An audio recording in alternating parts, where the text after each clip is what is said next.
जय गुरुदेव. नवरात्र चालू आहे. तर नवरात्रीमध्ये जिथं कुठं शक्तिपीठ असतील तुमच्या घराच्या जवळ, तर तिथं शक्तिपीठांमध्ये जाऊन दर्शन घेणं म्हणजे नवरात्रामध्ये खूप चांगलं असतं. आणि नवरात्रामध्ये खरंच शक्तिपीठांचं दर्शनाला गेलं पाहिजे. जे शक्य असेल जवळच्या जवळचे कुठले असतील शक्तिपीठं तिथं जाऊन दर्शन घ्या. आणि तुमची जी ग्रामदेवी, तुम्ही ज्या गावामध्ये राहता त्या गावातली एक देवी असते, त्या देवीला ग्रामदेवी असं म्हणतात.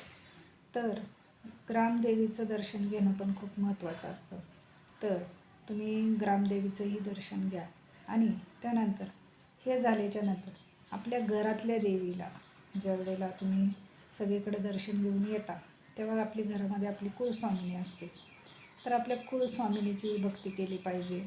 काही लोक काय करतात की बरेच स्त्रिया असं करतात की पूर्ण नवरात्रामध्ये सगळे बाहेरचेच प्रवास करत राहतात, सगळीकडं शक्तिपीठांमध्ये दर्शनाला जातात, पण घरामध्ये त्यांना जास्त वेळ देता येत नाही.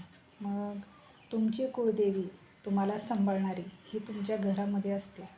मग तिला सोडून तुम्ही सगळ्या शक्तिपीठांमध्ये कितीही दर्शन घेऊन आले तरी त्याचा काय उपयोग होत नसतो. कारण तुमच्या घरातल्या कुळस्वामिनीची सेवा भक्ती सगळं केल्यानंतर तुम्ही बाहेर शक्तिपीठांचे दर्शन घेऊ शकता.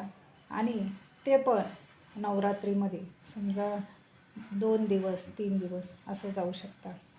पूर्ण 9 दिवस तुम्ही घराच्या बाहेर राहून कुळस्वामिनीला आपल्या सोडून जर असे दर्शन घेत राहिले तर आपल्या कुळदेवीची भक्ती आपल्याकडनं होत नाही.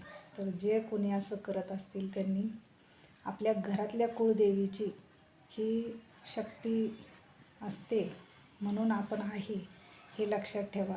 आणि आपल्या घरातल्या कुळदेवीचीच भक्ती केली पाहिजे आणि तिची कृपा मिळवली पाहिजे, हेही लक्षात ठेवा. ओम जय गुरुदेव. आई राजाऊ देव देव. पद्मावती माता की जय.